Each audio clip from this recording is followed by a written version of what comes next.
네, 여러분의 저녁 파트너 김종석입니다. 유세전이 본격화되면서 이재명, 윤석열 두 후보의 메시지도 조금씩 거칠어지고 있습니다. 촛불로 쫓겨난 세력이 5년 만에 다시 복귀했다는 이재명 후보의 공격에 윤석열 후보는 유능한 대통령이라는데 불법에 유능하냐 이렇게 맞받아쳤습니다. 저희가 이 소식을 준비했습니다. 그리고 오늘도 여러분의 댓글 기다립니다. 뉴스탑10 유튜브 생방송에 의미 있는 댓글 남기시면 저희가 소개도 하고 질문도 받아보겠습니다. 멀리 가지 마십시오. 1분 뒤에 바로 돌아옵니다. 오늘 유세 현장...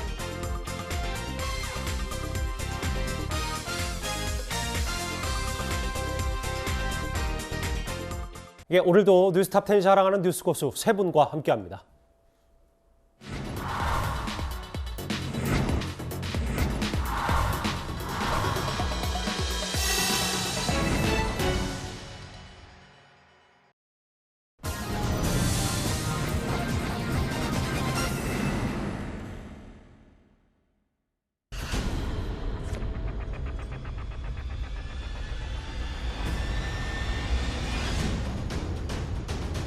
이재명은 연습이 잘 됐군요. 네. 자, 이재명은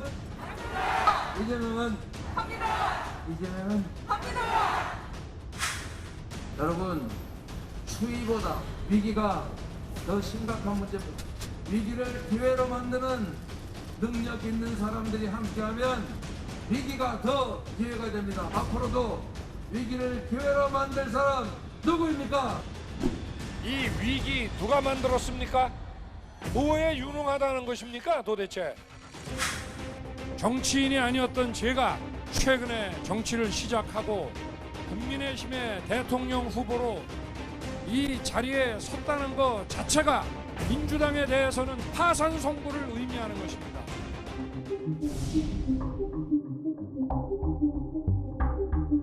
(35년) 번갈아 주고받은 양당 정치는 신구 기득권의 교대에 불과합니다. 울산 같은 이런 경제 제2도시를 소멸의 위기로 내몬 35년 양당 체제를 끝내주십시오.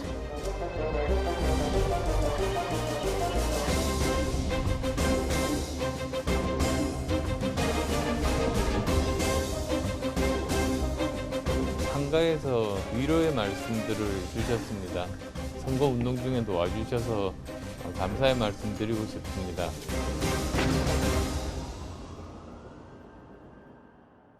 예, 오늘 뉴스탑10은 바로 여기부터입니다. 제가 본격적인 얘기를 해보기 전에 매주 한 번씩 여의도에서 온 손님, 여당과 야당의 현직 의원들이 저희 뉴스탑10 스튜디오에 직접 출연합니다. 오늘 여의도에서 온 손님은 민주당 김종민 의원입니다. 김 의원님 벌써 세 번째 출연이신데요. 예. 지금 맡고 계시는 그 선대위 당직이 어떻게 되십니까? 저는 국가비전국민통합위원회 아하. 부위원장을 맡고 있습니다. 예. 오늘 이재명 후보 측의 현장 목소리, 생생한 목소리 잘 부탁드리겠습니다. 제가 준비한 첫 번째 주제로 가볼까요? 대선이 딱 20일 남았습니다.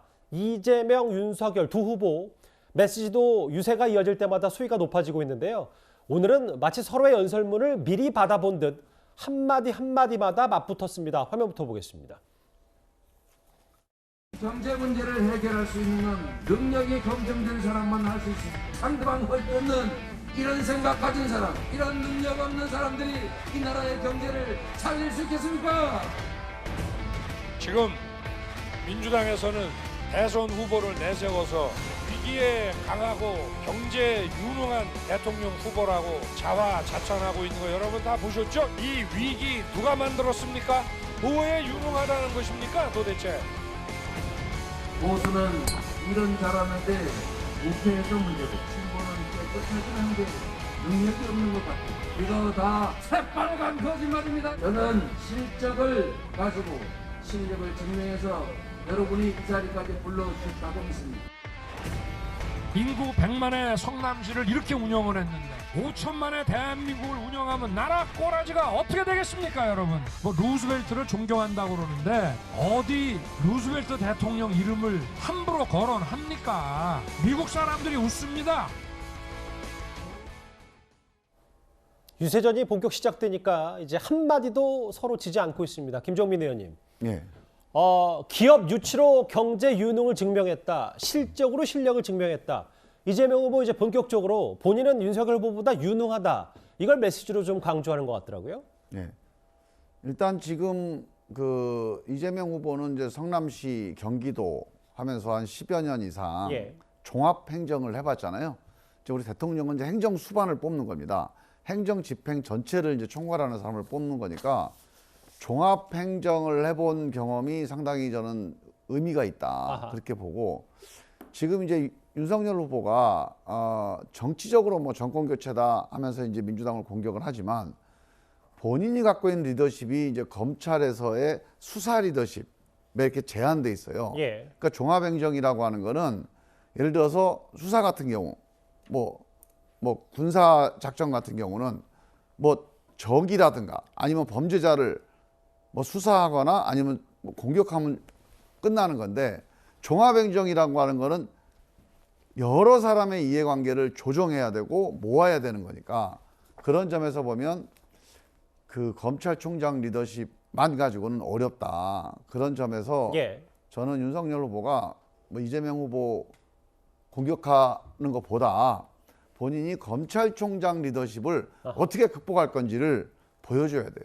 시장 도지사 출신과는 엄연히 다르다. 이게 예. 뭐 이재명 후보나 민주당의 그건 생각이고. 윤석열 후보의 상당한 핸디캡입니다. 예.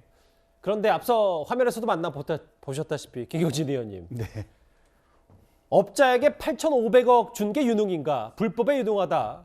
나라꼬라지 어떻게 되겠나? 꽤 수위 높은 발언을 이재명 후보에게 했거든요. 그러니까 일단 진보 진영에서 대통령을 했던 김대중 대통령, 노무현 대통령, 문재인 대통령 세 분 다 무슨 도지사나 광역자치단체를 한 걸로는 저는 기억되지는 않고 있고요. 뭐 국회의원 하셨던 걸로 기억을 하고 있고 어쨌든 구체적인 경험치가 이재명 후보가 과연 본인 말대로 유능한 경제 대통령인지 한번 예. 반문해 보고 싶다라고 하는 게 우리 윤석열 후보의 메시지인 것 같아요. 예.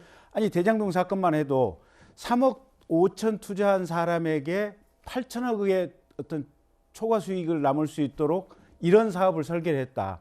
특히 대장동 사업의 실무진들이 이거 문제가 생길 수 있습니다. 그렇게 반대를 했는데도 결국은 그 초과이익 환수 조항 없애서 3억 투자하고 8천억 이익을 남겼다. 예. 그거 이재명 시장이 있던 시절에 생겼던 거 아니에요. 성남 FC 사건 지금 검찰 수사 못하게 그렇게 막고 있는데 세상에 성남 FC 축구 구단에 160억대의 어떻게 보면 기부금을 받고 그걸 모금한 사람에게 20%의 무슨 인센티브를 준다? 그리고 가령 거기에 기부금을 냈던 특정 기업 같은 경우는 땅의 부지의 용도 변경을 그 즈음에 시켜줘서 예. 70억에 매수했던 땅이 1조대로 거의 뭐 9천 몇백억의 수익을 얻도록 했다. 이렇게 이권이 왔다 갔다 하는 이런 행위를 했던 행정가가 과연 유능한 행정가인가 윤석열 후보는 반문하고 있습니다. 그러면서 자 주택정책 얘기를 하고 있는데 지금 윤석열 후보가 얘기한 것처럼 공급 위주의 주택정책 예. 하겠다. 과거 주택정책 잘못했다라고 얘기를 하고 있는데 그거 지난 몇 년 동안 문재인 정부 있을 때 왜 그 문제가 제기됐을 때 얘기를 못했느냐. 알겠습니다. 조국 사태 때 지금은 조국 사태 반성한다고 다 얘기하고 있지만 그때 제대로 된 목소리 왜 단 한마디도 못 냈느냐. 그러고도 당신네가 또 이재명 후보 당신이 유능하다고 얘기할 수 있느냐. 한번 반추해 보시라라고 질문을 하는 겁니다. 김종민 의원님께 짧게만 질문 드릴게요. 뭐 다른 거 일단 차치하고 살아도 대장동 의혹은 심상정 후보 말만 따라 무능한 건지 아니면 공범인 건지 둘 중 하나여야 맞는 거 아니냐. 근데 어떻게 유능하다는 대통령 메시지를 내냐. 뭐 이 부분일 겁니다. 그거는 이제 대장동 관련된 사실관계가 예. 아직 수사도 진행되고 있으니까 그거에 대해서는 나중에 좀 뭐 천천히 판단해도 되고요. 김경진 의원님이 이제 부동산 얘기하셨는데 저는 이게 되게 중요한 이제 이슈 중에 하나인데 이 종합행정이라는 게 이런 거예요. 왜 문재인 정부에서 공급을 많이 안 했냐 이렇게 물어보시잖아요. 예. 그러니까 종합행정을 해봐야 이런 판단을 할 수가 있습니다. 알겠습니다. 자, 공급을 하려면 뭐가 필요합니까? 그냥 건설회사가 필요한 게 아니에요. 예. 땅이 있어야 돼요. 택지가 조성이 돼야 돼요. 택지 조성하는데 4, 5년 걸려요. 우리 노무현 정부 때 한참 부동산이 문제가 되니까 택지를 많이 조성해놨어요. 그거를 이명박 정부 때, 박근혜 정부 때 집을 많이 져서 집값을 떨어뜨렸습니다. 그래서 지난 이명박 박근혜 정부 택지 조성을 거의 안 했어요. 예. 문재인 정부 때 지을 수가 없어서 문재인 정부 5년 동안 택지 조성을 많이 해놨습니다. 이제 다음 정부의 집을 짓는 거예요. 대개 이게 행정이라고 하는 게 이렇게 풍선 같은 거예요. 어디를 누르면 어디가 튀어나오고 알겠습니다. 또는 예. 한두 가지의 정책 갖고 되는 게 아니니까 이걸 가지고 단선적으로 선거 때라고 해서 막 서로 공격하고 예. 험담하고 이렇게 좀 무리하게 가는 거는 저는 안 좋다고 봅니다. 부동산 얘기 잠시 뒤에 또 한번 제가 울타리를 마련해 놓을 테니까요. 그 주제 다시 한번 만나보겠습니다. 오늘 두 후보 외교안보 이슈에서도 한치 물러섬이 없었습니다. 바로 만나보겠습니다. 수도권에 사드가 왜 필요합니까? 북한이 뭐 할 일이 없어가지고 그 비싼 고고도 미사일을 이렇게 고물선으로 발사합니까? 그걸 막겠다고 사드를 사는 이유가 뭐겠습니까? 바로 위기를 조장해서 표를 넣겠다고 하는 신형 북풍, 신정 청풍입니다, 여러분. 미사일 발사가 확실할 때 해야 된다는 선제 타격 얘기를 하고 사드 배치 얘기를 했더니 저보고 전쟁광이라고 아주 풍악을 울립디다. 아주 선거에 이용해 먹으려고 아주 풍악을 울립디다. 선거는 미래를 위한 것이기는 하지만 기본적으로 집권당에 대한 심판입니다, 여러분. 오늘 두 사람이 각본을 맞춘 듯이 마치 신형 북풍, 총풍 아니냐, 위기 조정에서 펴었겠다는 윤석열, 저보고 전쟁광이란다, 선제 타격 사드 배치 언급했더니 이 얘기를 했어요. 이도훈 의원님, 수위가 좀 높아집니다. 두 후보가 오늘 외교안보 이슈를 꺼낸 거는 오늘이 17일이죠? 예. 유럽 시간으로는 16일 러시아가 우크라이나를 침공할 것으로 그 예측했던 날짜가 16일 오늘 17일입니다. 그래서 그 안보에 대한 어떤 경각심을 뭐 다시 일깨울 필요가 있다 그런 차원에서 나온 것 같고 지금 사드하고 이제 선제 타격 두 가지 이슈가 논란이 되는데 간단하게 한번 좀 그 짚어보겠습니다. 우선 이제 과거에도 그 북풍 논란도 있었고 이게 어느 정도 선거에 영향을 미쳤습니다. 그리고 전쟁이냐 평화냐 이런 구호가 선거에 상당히 그 영향을 효과를 가져온 적도 있었던 것 같습니다. 그런데 지금은 여론 지형이 많이 바뀌어서 우리 국민들 특히 2030 세대는 북한의 도발에 대해서는 좀 강하게 우리가 대응해야 되는 거 아니냐 이런 의견이 굉장히 그 높아지고 있죠. 예. 사드 같은 경우에는 이게 그 고고도로 날아오는 미사일에 필요한 건데 왜 우리가 또 수도권에 배치를 해야 되느냐 이렇게 문제를 제기하는데 남한을 향해서 오는 북한 미사일은 대부분 그 스커드 계열의 그 노동 미사일인데 거리 조정을 위해서 바로 쏘기도 하지만 고각으로 쏘기도 합니다. 고각으로 쏠 때 그걸 대비하기 위해서 사드가 필요한 거고 예. 바로 쏘는 거는 뭐 우리가 패트리엇, 천궁 이런 미사일로 대비하는 거고 그런 차원에서 사드가 추가로 배치되면 얼마든지 우리 그 국방 대공 그 미사일에 대한 방비 태세를 더 강화할 수 있다 그런 측면이 충분히 있는 거고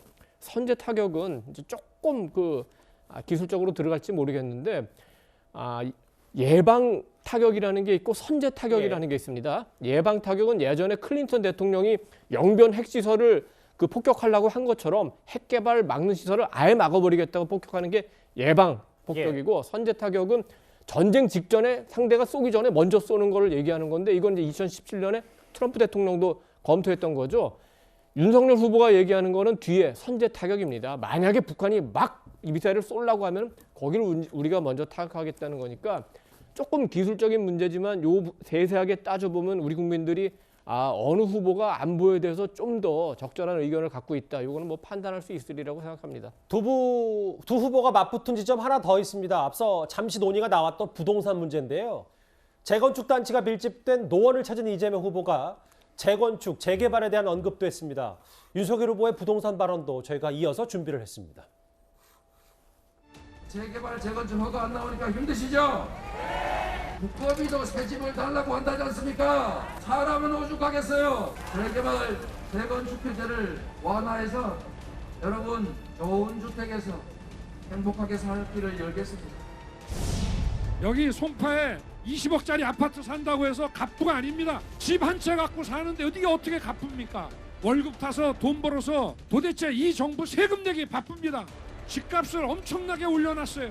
여기 집 한 칸 갖고 사는 사람들 집값 올라간다고 부자 된 겁니까? 그게 세금 다 뺏기지 않습니까? 오늘 건건이 맞붙었습니다. 김정빈 의원님. 두꺼비도 새집 달라고 하지 않냐? 사람은 오죽하겠냐?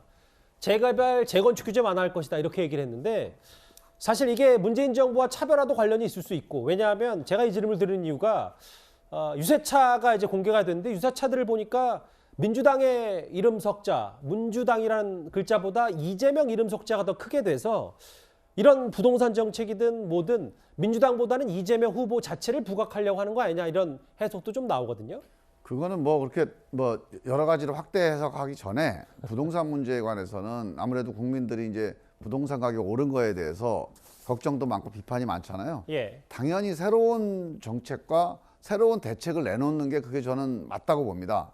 그래서 그거를 뭐 차별하다 뭐다 해서 복잡하게 생각할 거 없고, 부동산 문제에 대해서는 뭔가 대안을 내놓고 적극적인 대책을 내놓는 게 좀 맞다고 봐요. 예. 지금 말씀하신 이제 재건축이나 재개발 좀 적극적으로 가겠다, 이게 이제 공급을 확대하겠다는 거거든요.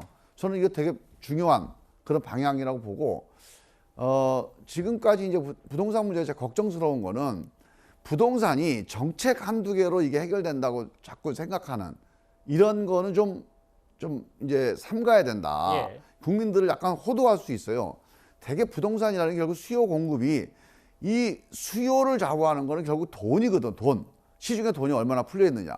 이건 이제 국제적인 금융의 흐름하고도 관련이 돼 있어요. 예. 금리하고도 관련돼 있고.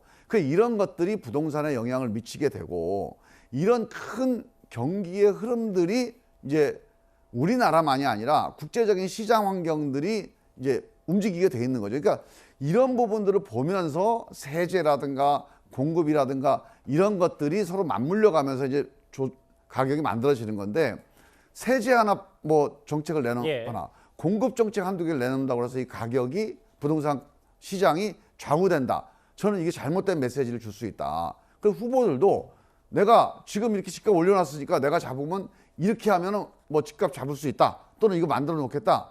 이거 사실 안 맞는 얘기입니다. 그래서 저는 이 점에 대해서는 시장을 존중하고 이 시장의 흐름에 대해서 우리가 예. 좀 합리적인 대책을 내놓긴 하되, 좀 무리한 얘기를 해서 또 국민들을 호도하는 건 좀 삼가야 된다.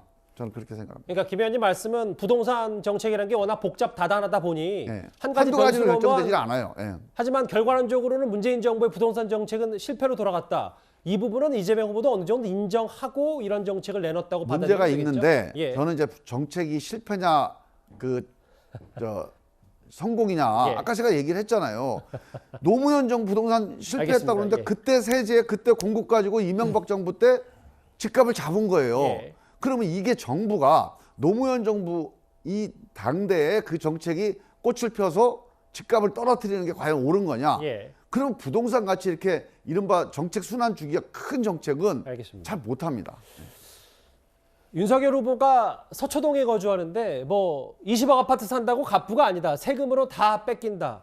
본인도 사실 집 두 채였다가 그 문재인 정부에서 다주택자 집 팔려고 그랬을 때 송파구에 집을 하나 팔았었잖아요. 서울중앙지검 시절에. 그렇죠. 문재인 정부가 요청했던 부동산 정책에 최대한 순응을 했던, 예. 묵묵하게 했던 그런 공직자였고요. 지금도 기억나는 게, 그때 아마 민정수석 하셨던 분은 나 집 팔 수 없다 하면서 아마 직을 던지고 나가셨던 분도 계셨던 것 같고, 예. 또 노영민 비서실장처럼 애매모호한 상황으로 가다가 그냥 국민들의 비판 여론에 문매를 맞고 그냥 사퇴를 하셨던 분도 기억이 나는 상황이 아닌가 싶고요. 예. 그 김종민 의원님 말씀처럼 부동산이 장기 정책의 측면이 분명히 일정 정도는 있겠지만, 근데 재건축 재개발에 대해서는 문재인 또 박원순 시장 시절에 지독할 정도로 수도권에서 잘 안 이루어졌거든요. 재개발 예. 재건축과 관련해서. 근데 지금 와서는 그건 민주당이나 또 이재명 후보 본인이 다 그때 잘못됐다고 인정하는 부분 아니겠습니까? 그래서 그런 부분은 반성이 좀 있어야겠죠. 유능무능 외교안보 이슈 그리고 부동산까지 오늘 하나하나 치열하게 맞붙었습니다. 그런데 이 부분도 한번 짚어볼까요? 윤석열 후보가 최근에 유세장 분위기를 띄우는 걸로 어퍼컷 세리머니를 적극 활용하고 있습니다. 오늘도 가는 곳마다 오른손을 흔들었습니다. 자연스러운 후보입니다. 윤석열입니다. 우리 다 같이 윤석열을 대통령으로 만들어 주십시오. 원주 시민 여러분, 우리 대한민국 윤석열 대통령 후보 맡겨도 되겠습니다. 강한 대한민국 약속하겠습니다.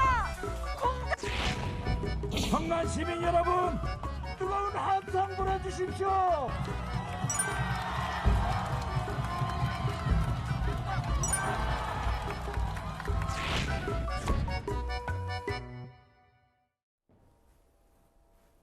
여당의 공격은 잠시 뒤에 만나보기로 하고요. 이도훈 의원님. 네, 네. 윤석열 후보가 처음에는 부산 가서 약간 흥이 올라서 했던 저 어퍼컷 세리머니가 꽤 본인이 이제 효과를 본다고 판단하는 모양입니다.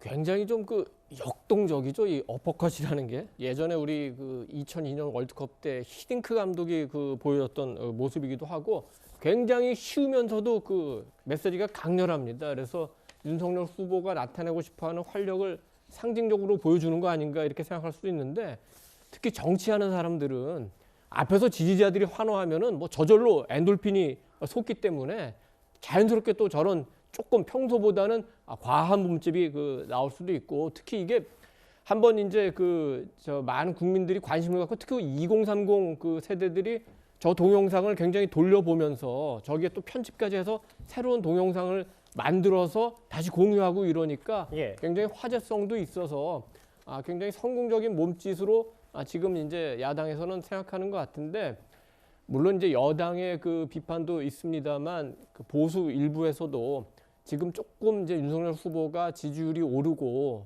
승리의 가능성이 커 보이니까 조금 그 분위기가 업된 거 아니냐. 그러면은 뭐 그거는 그 자체는 좋은데 그러면서 또 말실수라든지 여러 가지 또 실수들이 후보나 당에서 나올 수 있는 거 아니냐. 오늘 아까 유세에도 보면은 뭐 나라 꼬라지라든지 루즈벨트를 함부로 거론한다든지 풍악을 울립디다 이런 말들은 조금은 좀 과해 보인다. 그 지도자들의 언어라는 건 굉장히 정제가 돼야 되죠. 예. 특히 보수 지도자들의 말은 굉장히 그 단순 간결하면서도 품격이 있어야 된다. 우리가 그런 인식을 갖고 있는데 뭐 지금까지 어퍼컷 이런 거 다 좋습니다. 그렇지만 너무 분위기가 업돼서 조금 수위를 넘어서 조금 유권자들에게 이길 것 같으니까 조금 오만한 거 아닌가 이런 느낌을 주면 안 되겠죠. 윤 후보 메시지 관리가 필요하다는 말씀이시죠? 어퍼컷 세리머니를 두고 진성준 의원이 그 끝에서 어퍼컷을 날렸다. 유세 말미에 문재인 정부 한 방 먹이겠다는 뜻 아니냐. 정치 보복 얘기를 했는데요. 윤석열 후보가 이 정치 보복에 대해서도 한마디를 했습니다. 한번 들어보겠습니다. 법과 원칙에 따라서 내 편 가릴 거 없이 부정부패를 일소하겠다고 하니까 자기들에 대한 정치 보복을 한다고 합디다. 자기가 진죄 남한테 덮어씌우고 선동하고 이게 원래 파시스트들, 공산주의자들 이런 사람들이 하는 수법입니다. 이게 법과 원칙에 따라서 이쪽이든 저쪽이든 진영에 관계없이 국민을 약탈한 행위들은 벌을 받아야 되는 것이지 그걸 정치 보복이라고 국민을 속입니까? 예. 진성준 의원 정치 보복의 메시지다. 혹은 송영길 대표는 씨름 선수처럼 튼튼한데 왜 군대를 못 갔냐. 어퍼컷 세레머니를 이렇게 평가자로 했는데 김종민 의원님은 개인적으로 어떻게 보셨어요? 전 참 참담한데요. 참담하십니까? 한번 생각을 해보세요. 지금까지 예. 대한민국 대통령 후보 중에 예. 이렇게 남을 어퍼컷을 먹이겠다고 국민들한테 이런 행동을 한 사람이 있었나요? 아니 우리나라만이 아니라 예. 우리가 그러니까 문명 정치 선진국에서 이런 선거 운동을 본 적이 있어요? 저는 답답합니다. 이게 그냥 무슨 세레머니다 현장 분위기도 업돼서 그런다 그렇지 않고요. 대통령 후보라고 하는 거는 예. 기본적으로 나라를 어떻게 끌고 갈 건지 한 마디에 또 한 자세 하나에 행동 하나에 다 담겨 있는 건데 기본적으로 같이 통합을 시켜야 될 책임이 대통령한테 있어요. 예. 대통령은 행정수반이기도 하지만 국가를 대표하는 사람인데 상대방을 어퍼컷을 먹이고 상대방을 박살내겠다고 말을 하고 저는 이런 리더십으로 아무리 정권 교체 얘기하지만 정권 교체해서 상대방을 박살내겠다? 그럼 대한민국 어떻게 되겠습니까? 그 온전하게 가겠어요? 이 위기에? 저는 기본적으로 이분이 정치할 준비도 안 돼 있고 예. 대통령 할 준비는 전혀 안 돼 있는 것 같아요. 제가 일부러 반대편에서 보면 김 의원님 이게 어퍼컷의 의미가 반드시 민주당을 향한 주목이다라고 볼 수는 없는 거 아닙니까? 생각마다 다를 수 있잖아요. 그러냐 그렇게 자꾸 이제 말을 갖다 붙이는 건 변명인 거고 기본적으로 어퍼컷은 예. 상대를 때려 눕히겠다. 상대한테 한 방 먹이겠다는 건데 예. 지금 저 양반이 나와서 하는 얘기의 상대가 누굽니까? 문재인 정부고 민주당이에요. 예. 여기를 무슨 적폐 카르텔이라고 몰아붙이면서 지금 법과 원칙에 따라 수사를 하고 뭐 처벌한다고 하는데 앞에 뭐라 그러냐면 민주당이 적폐, 무슨 적폐 카르텔이에요. 지금 적폐 카르텔을 법과 원칙에 따라 수사한다. 이게 정치보복인 거죠. 그 누구나 문제가 있는 사람은 하겠다. 이게 아니에요. 민주당은 적폐다라고 한참 얘기합니다. 그리고 나서 뭐 법과 원칙에 따라서 처벌하겠다. 이거는 기본적으로 정치적인 상대방을 알겠습니다. 기획해서 표적으로 삼는 이런 어법과 이런 논리를 가지고 있어요. 그래서 이거는 검사로서는 모르겠어요. 괜찮을지 모르지만 대통령으로서는 안 됩니다. 그러니까 일단 민주당 대체적인 시각은 저 어퍼컷 세리머니를 단순한 세리머니는 보시지 않는군요. 뭐 다른 분들 좀 부끄러운 생각이 거죠. 무슨 단순하고 복잡한 걸 떠나서 부끄러운 일이죠. 알겠습니다. 저한테 너무 화내지 마시고요. 다른 분들 뭐 의견 있으십니까? 어퍼컷이라는 의미가 무슨 권투할 때 뭐 그 스트레이트 훅 어퍼컷도 있지만 기본적으로 저거는 우리가 이제 쉽게 어퍼컷을 하지만 응원할 때 이렇게 단계적으로 밑에부터 위로 힘을 올린다는 그런 측면의 율동이라고 국민의힘에서 뭐 그렇게 설명을 하기도 했습니다. 그건 뭐 너무 좋게 생각하시는 거고 그렇게 생각하는 사람이 어디가 있습니까? 알겠습니다. 변명이죠. 예. 오늘 새롭게 나온 여론조사를 한번 볼 텐데요. 본격 유세가 시작된 이후 첫 여론조사 하나가 나왔습니다. 지난주 이재명, 윤석열 35대 35 초박빙이었는데 오늘 40대 31 오차 범위 밖에 격차가 났습니다. 9.9%. 김경진 의원님, 국민의힘 내부에서는 이게 김혜경 씨 이른바 그 황제 의전 논란이 좀 반영됐다라고 분석을 하시던데요. 그러니까 여러 가지 복합적인 요인이 다 합쳐져서 그냥 아마 저런 결과가 나오지 않았을까 싶고요. 그 중에 이제 김혜경 씨 법인카드 또 그거를 묵인하고 실질적으로 가능하게 만들었던 이재명 후보 본인의 문제. 이게 아마 이제 가장 주된 요소였을 터인데 예. 거기에 덧붙여서 최근에 민주당이 허위 네거티브를 계속해서 지금 하고 있거든요. 가령 신천지 관련해서 무슨 엉뚱하게 이게 무슨 무속인의 얘기를 듣고 압수수색을 안 했다라는 허위사실 유포라든지 뭐 이런 이 네거티브 선거를 민주당이 계속해서 하고 있으니까 국민들이 그 점에 대해서도 아마 평가가 좀 있는 것 같고요. 그다음에 이게 정당하게 아까 화면에 나온 것처럼 윤석열 후보는 정당하게 법 질서를 확립하겠다라고 한 것을 이게 정치 보복이라고 지금 허위 사실을 민주당이 계속해서 유포를 하고 있는 상황들이거든요. 그래서 예. 그 점에 대한 국민들의 평가도 분명하게 있는 것 같아요. 예. 아니 생각을 해보십시오. 이게 가령 문재인 정부 시절에 있었던 이명박 대통령 전 대통령을 체포해서 20년형을 살린 거, 박근혜 대통령에 대해서 탄핵 심판이 있었고 징역 20몇 년을 살린 거, 이게 정치 보복이었습니까? 아니지 않습니까? 법치 시스템에 따라서 이명박 전 대통령이 범죄를 저질렀기 때문에 수사를 했고 예. 기소를 해서 법원에서 인권 보호를 충분히 하는 이 시스템에 따라서 재판을 했고 그 시스템에 따라서 법원이 형을 선고했었던 거 아니겠습니까? 이게 정치 보복입니까? 아니 문재인 정부 2017년도에 들어와서 2년 내내 각 장관 부처에서 무슨 적폐청산위원회 만들어가지고 이것저것 찾아내서 검찰에 고발 조치하고 그거 기소되고 그랬지 않습니까? 그러면 민주당은 그건 정치 보복이었습니까? 아니지 않습니까? 행정하는 데 있어서 불법적인 요소를 찾아내서 그 문제를 이게 수사기관에 고발했고 그게 법원에 가서 법치주의 절차에 따라 재판이 이루어지고 이랬던 거 아니겠습니까? 그 당연한 얘기를 하는데 아니 민주당 자신들이 도대체 뭐가 찔리는지 그걸 가지고 윤석열 후보가 무슨 정치 보복을 하겠다고 공언을 한다? 이런 식으로 국민들에게 지금 허위 선전을 한다? 이런 부분에 대한 평가가 저는 저 수치 속에 녹아 있다라고 보고 있습니다. 바로 김종민 의원님께 질문을 드릴게요. 사실을 좀 사실대로 얘기해. 자, 이명박 대통령, 박근혜 대통령 죄를 졌잖아요. 예. 처벌하는 게 당연하죠. 아하. 문재인 대통령이 무슨 죄를 졌습니까? 문재인 대통령이 윤석열 검사에 의해서 적폐로 몰려가지고 처벌돼야 될 사람입니까? 말이 되는 얘기를 해야죠. 저는 이거를 무슨 뭐 법과 원칙에 따라서 그냥 뭐 이쪽저쪽 다 한다? 앞에다가 문재인 정권이 적폐다라고 한참 얘기하고 수사하고 처벌하겠다고 얘기를 한 거예요. 예. 지금 문재인 대통령이 사과하라고 요구를 했지 않습니까? 딱 그 말이 이겁니다. 근거가 뭐냐 이거예요. 문재인 대통령이 적폐로 몰려서 처벌되고 예. 감옥 가야 될 죄명이 뭡니까 도대체?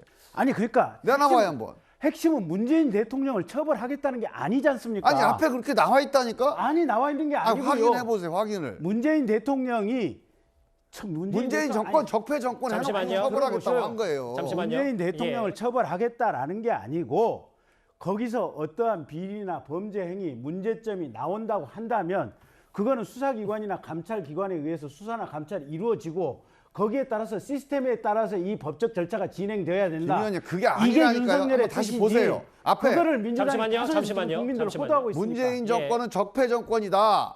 이러고 딱 얘기를 한참 해요. 여기까지만 그리고 하겠습니다. 나서 예. 해야죠 3번 반복합니다. 여기까지만 하겠습니다. 두 분 말씀 잘 들었고요. 이제부터 제 정리를 사실대로 좀 잘 얘기해야죠, 들어주시면 됩니다. 잘 들어주세요. 그리고 저 여론조사 한마디 좀 해야 돼요. 제가 질문을 드리려고 그랬어요. 예, 저 여론조사라는 게 예. 일주일 전에 35%였는데 일주일 만에 9%가 벌어졌지 않습니까? 예. 그러면 다른 여론조사도 다 그렇게 됐으면 저게 여론이 바뀐 거예요. 근데 여론은 별로 안 바뀌었는데 조사 결과만 바뀌는 경우가 있습니다. 조사 과정에서 그게 무슨 말씀이십니까? 그러니까 조사 과정에서 조사 방법상의 어떤 변화 때문에 예. 그 결과가 달라져요. 여론이 달라진 게 아니고 예. 여론조사 수치가 달라진 거죠. 그 차이가 뭐냐면 이번 조사는 단일화를 물어봤어요. 예. 안철수, 윤석열 단일화를 계속 물어봅니다. 그러면 여론조사 했던 사람 중에 안철수, 윤석열 단일화에 대해서 별로 찬성을 안 하는 사람들은 전화를 끊어버리는 경우가 생겨요. 그러면 이런 부분들이 되게 이제 민주당 지지자들인데 이런 분들은 이 여론조사에서 수치에 빠져버립니다. 그래서 아마 이 조사는 제가 보기엔 약간 좀 튄 것 같아요, 조사가. 왜냐하면 똑같은 기간에 조사한 3개의 조사가 어제 발표가 됐거든요. 예. 다 0.5%, 1%, 2% 차이입니다. 그래서 잠시만요. 이거는 저희가 준비된 여론조사가 아니기 때문에 성급하게 언급은 안 하셔도 되고 뭐 다른 여론조사는 꼭 그렇지 않다 이렇게 네, 언급해 다른 주시는 게 나을 것 여론조사는 같네요. 다 0.5% 이게 아주 근소한 차이입니다. 예. 그래서 이 여론조사만 유난히 튀는 거니까 이 조사의 특성이 뭔지를 잘 분석을 해보면 아 예. 이거는 조금 이거를 기준으로 여론을 분석하기 좀 어렵겠다. 저는 이렇게 봅니다. 그럼에도 민주당으로서 뭔가 준비는 좀 해야 되는 거 아닙니까? 그러니까 그거는 이제 이 여론조사 때문이 아니고 전체적으로 우리가 1, 2%를 밀리고 있다면 전체적으로 본다면 여당 입장에서 보면은 상당히 안 좋은 지표예요, 그거는. 예. 우리가 한 적어도 3, 4% 이상을 이겨야 안정적으로 승리를 할 수가 있다고 보고 있기 때문에 저는 지금 전체적으로 한 4, 5%를 올리는 그런 선거 전략이나 대책이 반드시 필요하다 이렇게 보고 있어요. 두 분 논쟁이 격화되는 건 저도 좀 바람직하다고 생각하는데 제 지시와 진행은 좀 따라 주십시오. 예, 두 분 좀 한번 말씀을 드리겠습니다. 이 주제 마무리하기 전에 오늘 윤석열 후보가 조금 전에 유승민 전 의원과 회동을 열었습니다. 그 모습부터 만나보겠습니다. 후보님도 뵙고 직접 좀 말씀도 드리고 그러기 위해서 이 만남이 성사가 됐습니다. 정권 교체를 위해서 백의종군하면서 협력하겠다. 그 생각 그대로 갖고 있고 아무 조건도 없고 직책도 없이 열심히 돕겠다 그런 말씀을 드렸습니다. 본격 선거운동에 돌입한 저로서는 우리 유승민 선배님의 격려가 천군만마를 얻는 것 같습니다. 이도원 의원님, 네. 홍준표 의원회에서 유승민 전 의원까지 일단 원팀 마지막 단추를 끼운 셈이다. 만약에 하면 윤석열 후보에게는 어떤 좀 플러스 요인이 좀 될까요? 그러니까 오늘이 윤석열 후보 그리고 유승민 전 의원 전 후보죠. 두 분 모두에게 정치적으로 굉장히 그 의미 있는 날이 되지 않을까 이렇게 싶습니다. 국민의힘 2차 경선에서 윤석열, 홍준표, 원희룡, 유승민 네 분이 그 경쟁을 했습니다. 그중에서 뭐 원희룡 후보는 아예 일찌감치 정책본부장으로 선대위에 합류해서 열심히 선거운동했고 홍준표 그 의원도 한동안 좀 그 거리를 두다가 상임고문 대구 상임고문을 맡고 실제로 대구에서 공동 유세까지 하면서 80% 모아달라고 적극적으로 도와줬죠. 이제 마지막 남은 한 분이 유승민 전 의원이었는데 오늘 두 분이 만나서 아마도 윤석열 후보가 듣고 싶어하는 말을 다 한 것 같아요. 예. 유승민 전 의원은 합리적 보수, 안보는 보수, 경제는 진보, 특히 그 2030 수도권 중도총회에서 소구력이 있다고 하는데 오늘 나온 메시지를 보면은 대선에 꼭 그 승리해달라. 그리고 그 집권을 해서도 개혁과 혁신을 이뤄달라 하고 구체적인 주문을 했기 때문에 대선뿐만 아니라 대선 이후에 그 집권해서 국정을 운영하는 과정에서도 유승민 후보가 적극적으로 돕겠다 이런 말을 한 거고, 더 중요한 거는 말로만 끝난 게 아니라 저 오늘 회동 이후에 오늘 종로에서 최재형 그 종로 그 후보자의 유세에 함께 참여해서 하는 거니까 예. 말도 하고 행동도 하고, 그렇기 때문에 윤석열 후보로서는 본인이 얘기한 대로 천군 만마를 얻은 기분일 것 같습니다. 첫 번째 이슈부터 여기 계신 분들과 상당히 뜨거웠습니다. 이 주제 여기서 정리하고요. 다음 주제 국민의힘이 새롭게 제기한 이 얘기를 좀 해보겠습니다.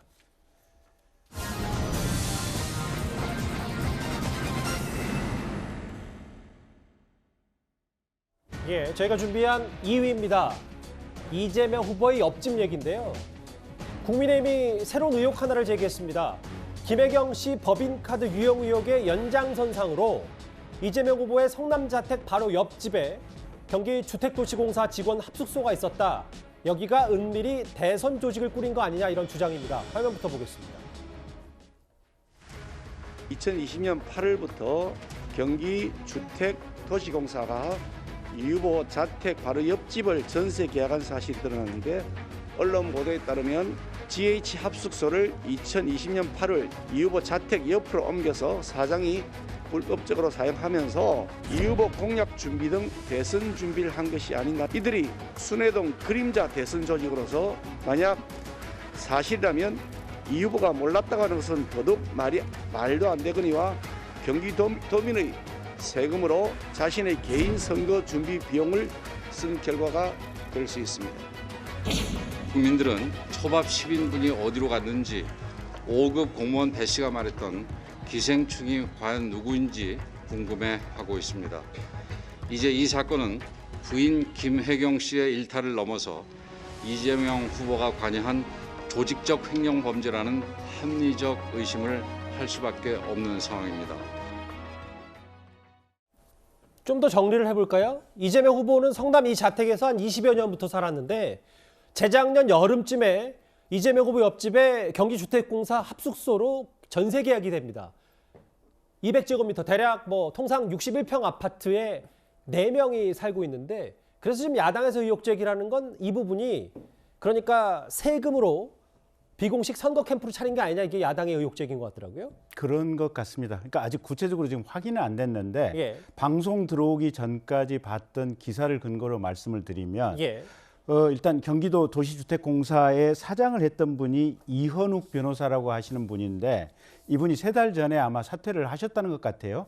근데 이 이현욱 변호사 같은 경우는 이재명 후보의 굉장히 가까운 측근 중에 측근이다, 이렇게 지금 알려져 있고, 근데 문제는 이 지금 경기주택공사에서는 여기 4명이 합숙을 했다. 과장급 직원 1분, 대리급 이렇게 해서 4분의 직원의 합숙소로 썼다라고 하는데, 예. 실제로 이걸 썼느냐 안 썼느냐가 가장 관건인 것 같습니다. 예. 그래서 사실은 경기도 주택공사에서 그러면 4분이 누구냐, 그리고 이게 정말로 여기서 살았느냐, 사실은 CCTV라든지 이런 부분들 객관적으로 확인해 보면 예. 또 그리고 여기서 4분의 구체적인 실명, 그다음에 어디서 이분들이 어떤 역할을 하기 때문에 실제 이 지분이 필요로 했는지, 이 부분만 도시주택공사에서 명확히 밝혀지면 사실은 이 부분은 분명해질 것 같은데, 예. 과연 경기도 도시주택공사에서 이 부분을 명확하게 얘기를 해 줄지가 궁금한 대목입니다. 김경진 의원님이 잠시 언급하셨던 이현욱 당시 경기주택공사 사장, 이재명 후보와 밀접하다 이렇게 야당은 주장하고 있는데요. 화면을 잠시 보겠습니다.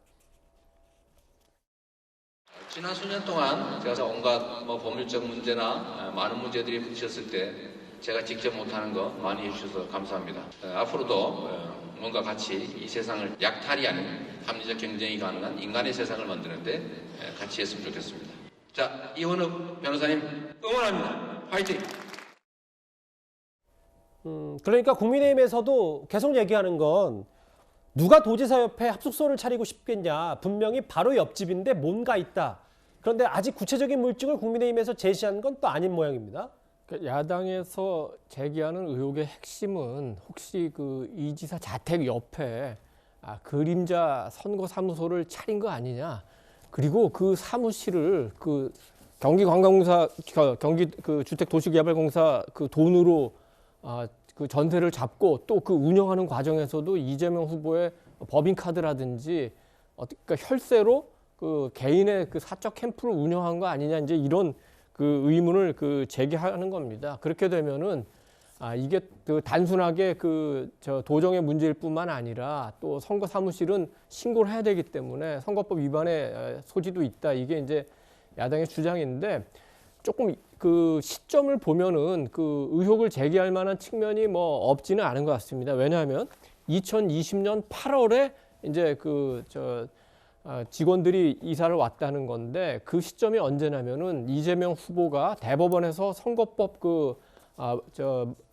판결이 나서 그 법적인 문제를 다 해소하고 실제적으로 그 대선 그 레이스에 들어갈 수 있었던 바로 그 직후죠. 그리고 저 시점은 또 하나 코로나가 굉장히 그 확산되면서 그러니까 사적 모임을 굉장히 제한받기 때문에 어떤 저런 그 집 근처에 저런 그 공간이 있으면은 굉장히 그 운동하기에 좋다 이런 여러 가지 의혹이 있는데 그걸 조금 더 뒷받침하는 거는 그 공사의 직원들이 올린 그 블라인드 글이 보면 합숙소 사용 용도에 대한 어떤 좀 조사를 해달라든지 또는 공사 사장이 그 대선 공약을 만들도록 지시했다라든지 이런 방증들이 함께하기 때문에 이런 걸 모아서 야당이 문제를 제기하는데 한 가지 이제 좀 이상한 거는 이재명 후보하고 뭐 캠프를 몰랐다고 합니다. 근데 도지사인데 그 옆집에 누가 사는지를 모르는 게 그게 굉장히 그 부자연스럽고 또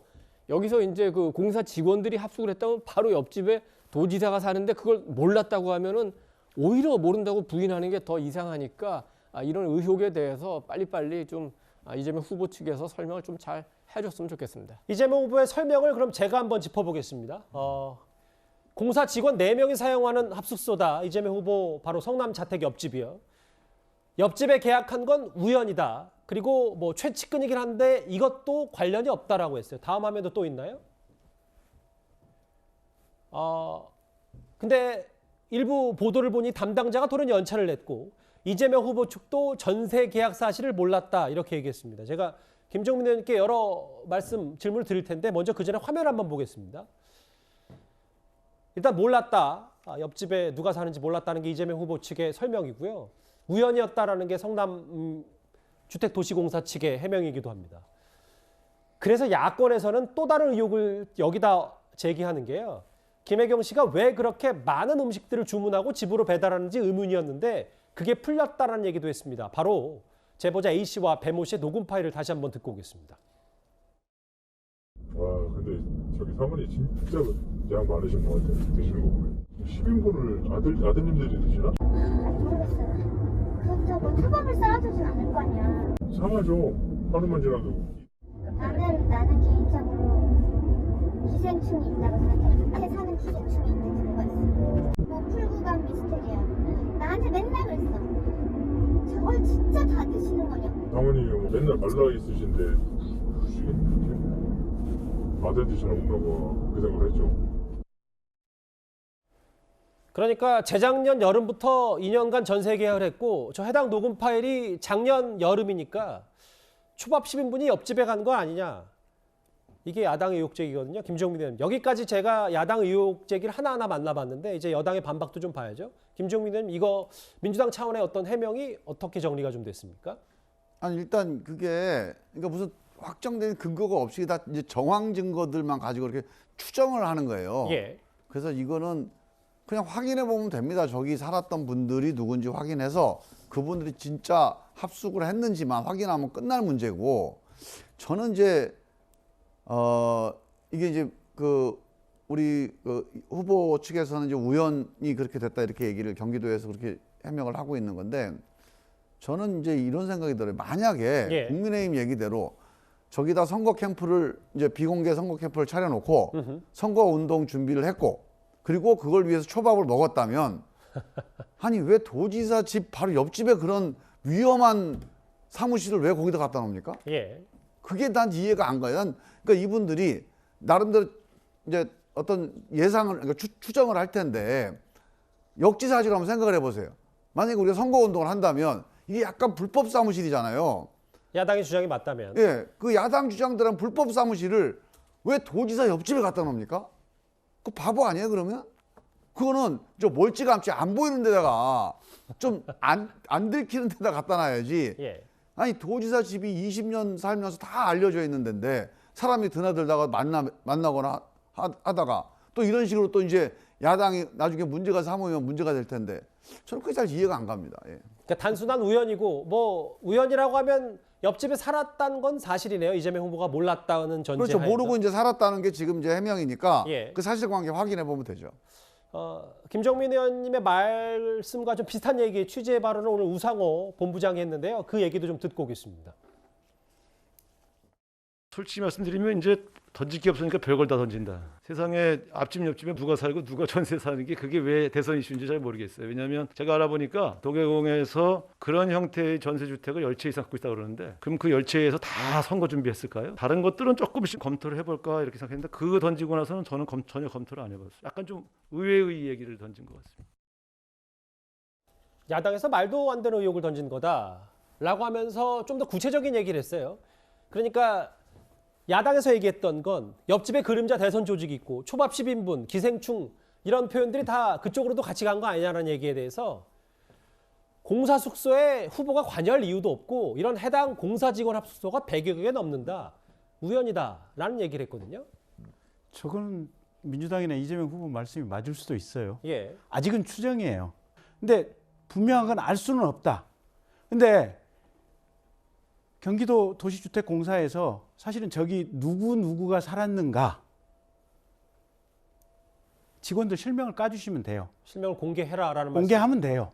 사실은 공개이기 때문에 공개 못할 이유도 없어요. 그리고 국힘에 가령 경기도 도의원이 있을 거 아니에요? 예. 같이 가서 현장에 경기도 도시주택공사 그 저 옆집이 있잖아요. 예. 같이 가서 한번 들어가 보면 돼요. 누가 어떤 식으로 살았는지. 아니면 그 건물에 CCTV를 까보든지 누가 들락날락 공개하든지. 네, 간단하게 밝혀질 수 있는 문제예요. 저는 모르겠어요. 저게 국힘 쪽에서 똥불을 찼을 수도 있고 아니면 정말로 11월 30일 날 억측 제기라고 순화할 얘기가 많네요. 예, 말씀하십시오. 11월 30일 날 김혜경 씨를 전속으로 시중드는 공무원이 있다고 했을 때 말도 안 되는 거짓말이라고 했던 그 민주당의 거짓말이 여기도 똑같이 적용이 될지 저는 가능성은 반반이라고 봐요. 만약에 국민의힘에서 이게 과도한 억측 제기였으면 국민의힘도 그거에 마땅한 뭐 책임을 져야 될 수도 있고요. 뭐 정치적인 비판을 받아야겠죠. 김종민 의원님, 만약에 그러면 여기에 누가 살았는지 뭐 이 정도 뭐 이슈를 만약에 국민의힘이 제기했다면 공개할 의향이 민주당에서도 있는 겁니다. 뭐 당연히 확인되지 않겠습니까? 그걸 어떻게 감춥니까? 저게 뭐 그 살았던 사람들이 민주당 당원들도 아닐 텐데 예. 그 공사 직원들일 텐데 그분들 뭐 확인해 보면 금방 확인될 것 같고요. 저는 이제 이번 대선에서 보니까 이런 약간 우연스러운 미스테리 같은 일들이 몇 개 있는데 저는 오히려 공사 합숙소가 100개나 되는데 그 중에 하나가 이재명 후보 도지사 옆일 거다. 뭐 이 가능성은 있을 수 있다고 봅니다. 100개 중에 하나니까. 근데 오히려 이거보다 더 이해가 안 되는 우연이 화천대유의 김만배 씨 누나가 윤석열 후보 아버지의 집을 사준 거예요. 이거야말로 정말로 우연 중에 우연인데 어떻게 이런 우연이 있을 수 있을까? 난 아직도 그게 미스테리입니다. 오히려 이 우연보다 난 그 우연이 더 수상해 사실. 민주당의 이제 해명을 뭐 잘 듣고 이해하려고 해도 몇 가지 조금 이제 개운치 않은 그 측면들이 있어요. 우선 이제 어제 한 방송사가 이 문제를 취재를 하니까 응대했던 그 공무원이 갑자기 잠시 뒤에 통화하자고 하고 연차를 간 상황이 있었고 또 하나는 요 언저리에 그 공사가 그 숙소에 대한 규정을 바꿔서 저런 합숙소는 원래 직원들만 사용할 수 있었는데 이제 임원들도 사용할 수 있도록 바꾼 거. 이게 이제 왜 그랬느냐 나중에 밝혀지겠죠. 그리고 저 집 전세금이 이제 9억 5천만 원이니까 한 10억 정도 됩니다. 당에서 얘기하기를 저런 숙소가 100개가 있다는데 그러면은 우리 지금 공사는 직원 숙소에 1,000억 원을 이렇게 썼다는 건데 아까 10개로 우상호 이제 그 본부장은 10개라니까 10개로 해도 100억 원인데 공사 규모가 크더라도 직원 숙소에만 그렇게 많은 돈을 쓴다는 건 선뜻 이해가 가지 않습니다. 알겠습니다. 어쨌든 지금 저기 뭐 2,400 몇 호 호수까지 공개돼서 아마 많은 기자들이 취재를 할 테니까 아마 오늘 저녁에 뭐 이어지는 보도가 좀 나오지 않을까 이렇게 생각합니다. 국민의힘이 오늘 새롭게 제기한 어젯밤부터 새롭게 제기한 이 이재명 후보의 옆집 의혹 글쎄요. 큰 어렵지 않게 사실관계가 확인이 될 것 같은데 민주당의 설명과 해명도 저희가 한번 기다려 보겠습니다.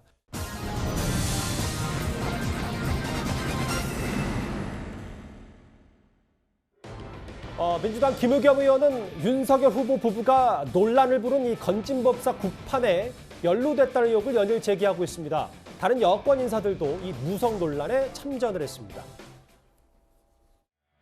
첫 번째는 윤석열 후보가 방송 토론에 와서 손바닥에 왕자를 보여줬고, 두 번째는 무속인이 캠프를 좌지우지한다는 논란이 있었고, 세 번째가 지금 신천지 논란 아닙니까? 처음 한 번은 우연일 수 있지만 두 번, 세 번이 반복되면 필연이라고 보거든요.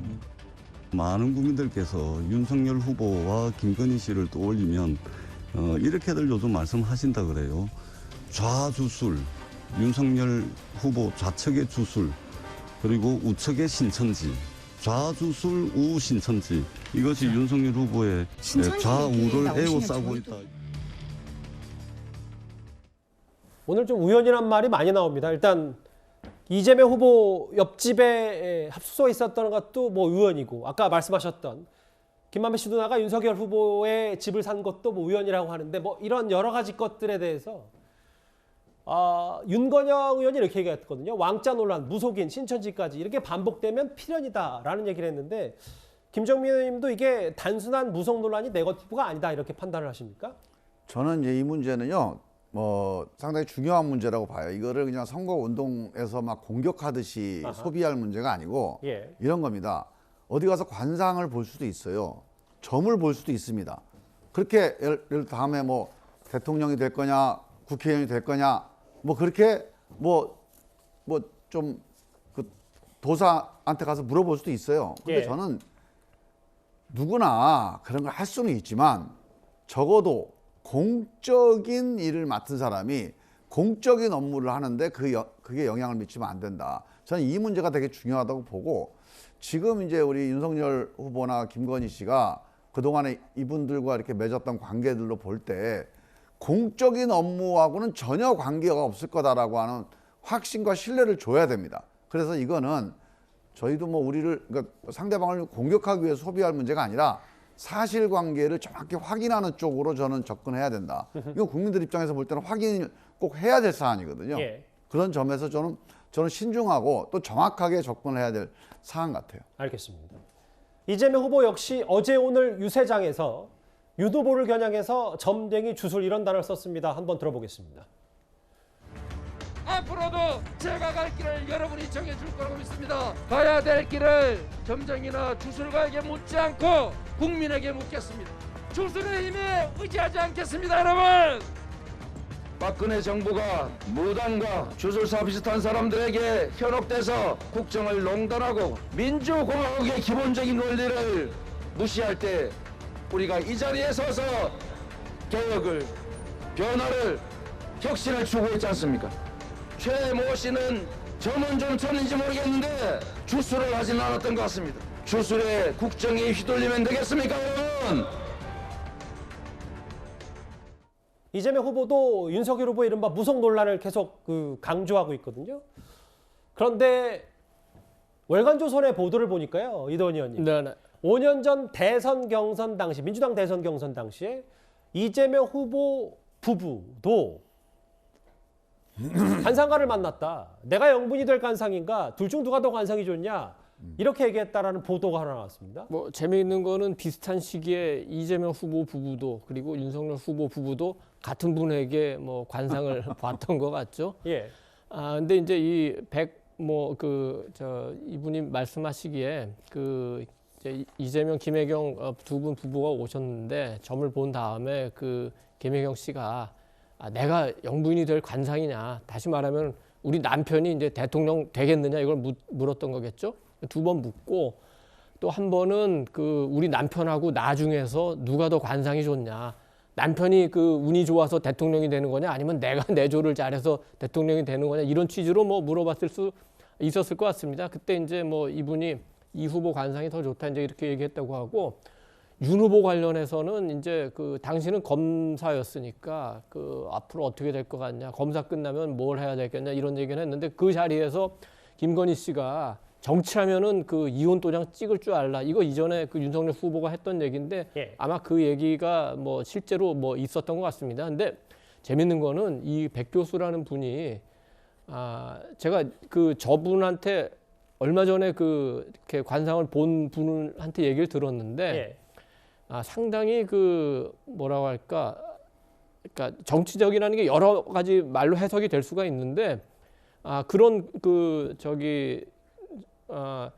이해가 빠르다고 생각하는 것 같아요. 그래서 정치인들 굉장히 그 저희 관상을 많이 봐줬는데 그분의 당시의 정치적 상황이라든지 아니면 그 당시의 정치적 대세라든지 이런 걸 보고 거기에 대해서 맞춰서 하는 것 같은데 이번에 이 인터뷰를 한 내용을 보면은 어떻게 보면은 살짝 그 이재명 후보보다는 윤석열 후보에게 조금 유리한 얘기를 한 거 아닌가.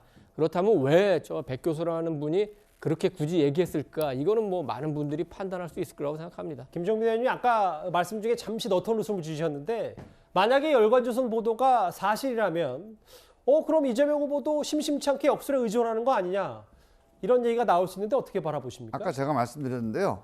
뭐 관상 볼 수 있어요. 뭐 점 볼 수도 있습니다. 뭐 사주, 팔자, 궁합 많이 하잖아요. 그러니까 자기 개인사에 대해서 인간이 불완전하니까 자기 미래에 대해서 여러 가지 뭐 사람들의 얘기를 들어본다는 차원에서 할 수 있습니다. 근데 문제는 이제 우리가 공무를 할 때 자기 공무를 하는데 이런 것들이 영향을 미치게 되는 그런 것들은 막아야 된다. 그럴 가능성이 있다면 그거는 문제가 있다. 저는 그렇게 봅니다. 그래서 이 문제는 사생활 차원에서 뭐 관상 보고 뭐 점 보고 한 것 갖고 따지는 거는 저는 별로 우리가 토론 주제가 되기는 어려울 거라고 보고 그 정도가 공적인 결정을 하는 데까지 들어오느냐. 윤석열 후보 부분은 그게 지나치다는 말씀이신 거죠? 그런 것들의 가능성이 있다면 그건 문제 삼아야 됩니다. 그러니까 뭐 이 정도 이제 수준은 사생활이다. 김건희 씨가 영빈관을 옮겨야 된다. 그게 뭐 이제 도사 얘기가 그렇다. 이런 얘기를 기자에게 했다는 걸 보고 이건 좀 문제가 된다. 7시간 녹음 파일에. 그래서 그런 부분들은 확실하게 농담으로 한 건지 아니면 실제로 그럴 가능성이 있는 건지는 판단을 해봐야 될 문제입니다. 알겠습니다. 여당으로부터 이렇게 무속 공세를 받고 있는 김건희 씨가 언제 공개 행보를 할 것인지도 관심이 모아지고 있는데요. 지난번에 이어 이번에도 한 언론에 포착이 됐습니다. 작년 12월 김건희 씨의 사과 모습 잠시 보고 오겠습니다. 모든 것이 저의 잘못이고 불찰입니다. 많이 부족했습니다. 앞으로 남은 선거 기간 동안 조용히 반성하고 성찰하는 시간을 갖겠습니다. 그리고 남편이 대통령이 되는 경우라도 아내의 역할에만 충실하겠습니다. 부디 노여움을 거두어 주십시오. 앞서 잠시 사진이 나왔는데요.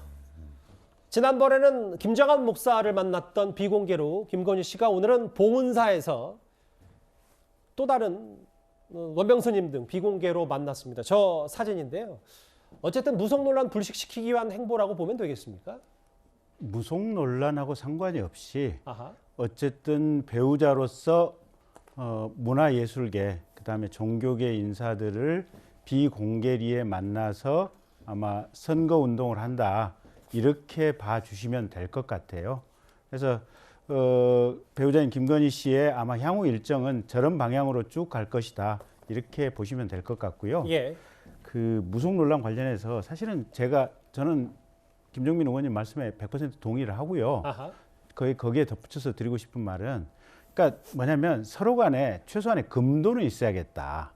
근데 지금 계속해서 선거운동 시작하면서부터 이재명 후보 본인부터 지금 무속 논란을 가지고 우리 후보를 비판하고 있거든요. 근데 제가 드리고 싶은 말씀은 경기도 문화재단 이사장을 하시는 분이 강은이라고 하는 분이 계시는데요. 이분이 사주팔자 명리학 전문가시랍니다. 정리를 좀 부탁드립니다. 근데 이분을 이재명 지사가 임명을 하셨어요. 그 요번에 이제 무속 구판이라고 좀 심각하게 비판을 했던 그 구판을 주재했던 서모 씨라는 분이 계시는데 이 서모 씨라는 분은 2018년 6월에 경기도지사 캠프에 불교 분과위원장을 했었고요. 맞습니다. 작년에 이재명 후보 지지 선언문을 대표로 낭독하기도 했고 올 1월 달에는 알겠습니다. 송영길 대표에 의해서 공식 위원장 임명장을 받기도 했습니다. 예. 그래서 제발 좀 김종민 의원님 정도의 수준과 상식을 가지고 말씀을 이재명 후보 본인께서 해주셨으면 좋겠다라는 게 제 바람입니다. 갑자기 훈훈하게 마무리하신 듯하고요. 알겠습니다. 오늘 여의도의 손손님 민주당 김종민 의원과는 여기까지입니다. 다음 주제도 대선 얘기입니다.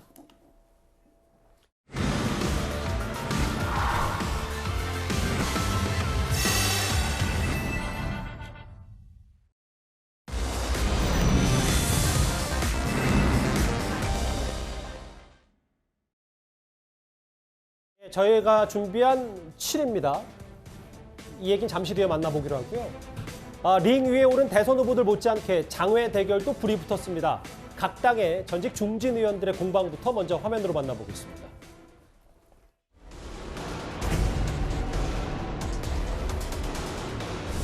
이제 유신 통치보다 더 무서운 검찰 파시아 국가가 될 수 있는 거겠죠. 무덤에 있는 전두환 대통령이 부러워하겠어요. 자기들끼리 그래요. 그 집에 기생충이 살았나 보다.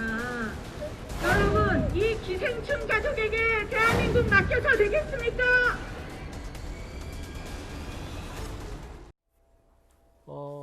추미애 전 장관은 전두환 전 대통령이 부러울 것이라는 말을 했고 나경원 전 의원은 기생충 가족이라는 표현을 썼습니다. 이 장외 대결이라는 표현보다 뭔가 근데 장 변호사님 수위가 좀 더 메시지들이 거칠어진다고 표현하는 게 적절하겠죠? 네, 정말 선거가 얼마 안 남은 것 같습니다. 이제 뭔가 총동원해서 정말 좀 공방이 좀 거세지는 느낌인데요. 추미애 전 장관 같은 경우에는 아무래도 윤석열 후보가 이제 내세웠던 그 법무부 장관의 검찰총장에 대한 수사지휘권을 폐지하겠다는 이제 그 얘기를 가지고 좀 어떤 검찰 파쇼 국가 뭐 이런 얘기를 하시는 것 같고요. 뭐 나경원 의원 전 의원 같은 경우에도 뭐 기생충 논란이 있었던 그 부분을 좀 짚고 나가시는 것 같은데요. 아무래도 선거가 아무리 임박했다고 하더라도 좀 서로 간의 예의는 지키면서 선거 운동이 지속됐으면 좋겠습니다. 근데 사실 어제도 저희가 전해드렸지만 이렇게 두 명의 전직 중진 의원들 말고도 스포츠 스타들, 연예인들, 후보 지지 선언도 잇따르고 있습니다. 근데 또 하나 좀 짚어볼 얘기가 있어요. 화면을 좀 바꿔볼까요? 예. 진종호 전 사격 국가대표 선수, 그러니까 사격 영웅이죠.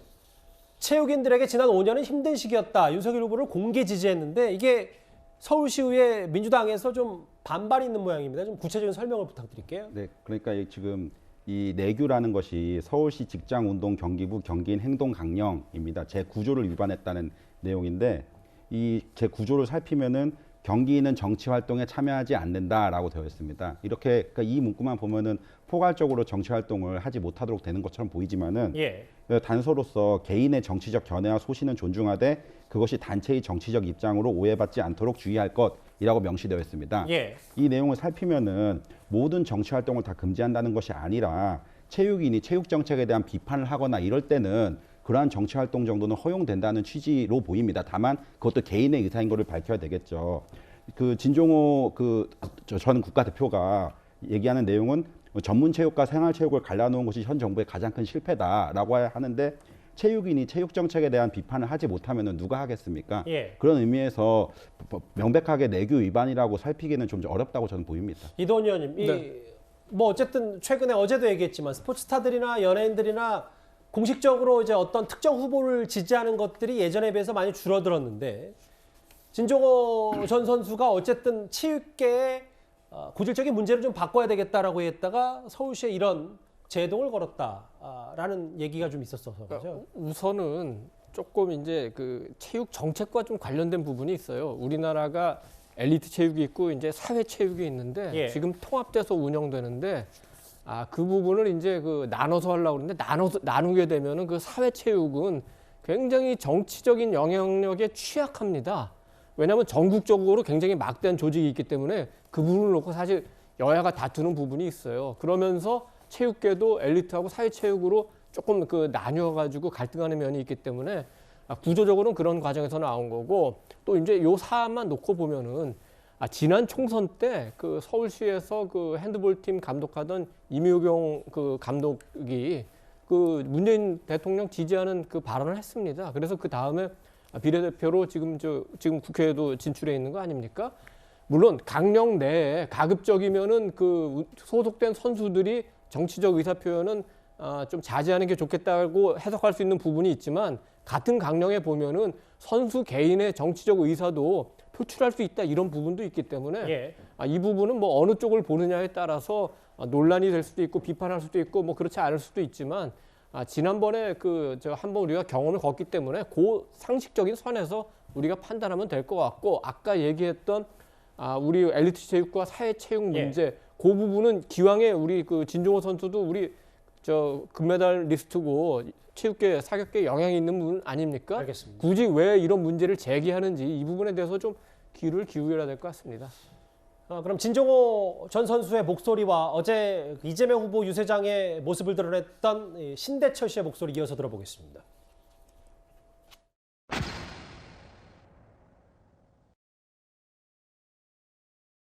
대독 대통령이 나오면 어떻겠습니까? 원고를 써준 분이 권력자가 되겠죠.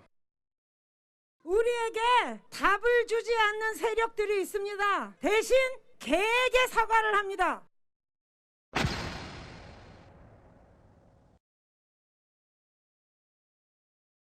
저희들에게는 참으로 힘들었던 지난 5년이었습니다. 균형 감각을 상실한 채 엘리트 체육 대 반엘리트 체육의 진영으로 갈라졌습니다. 문재인 정권은 체육인이 한마음 한뜻으로 지지해서 탄생한 정권입니다. 그러나 결과는 어땠습니까? 체육은 썩었고 체육을 범죄 집단으로 낙인 찍고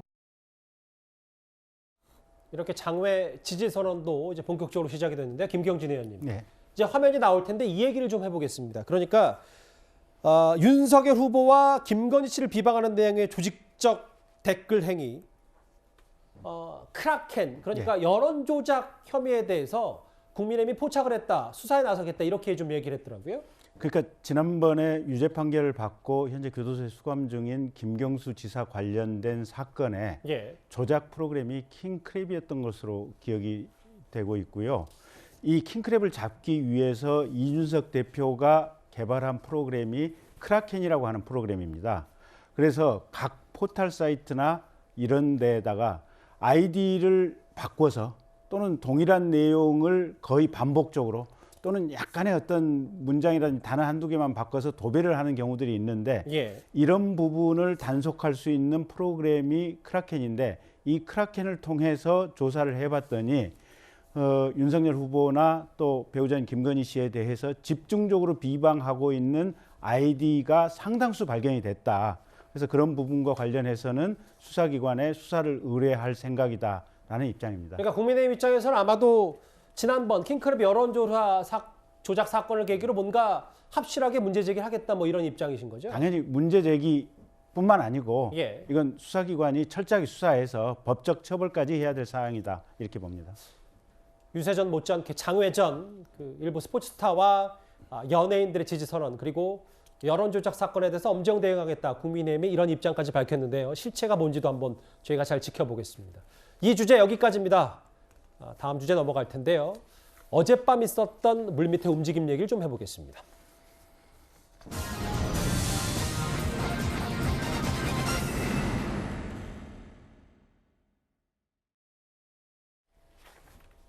단일화 논의는 없었다지만 국민의당 안철수 후보는 모든 유세 일정을 중단하고 유세버스 사망사고 수습에 주력을 하고 있습니다.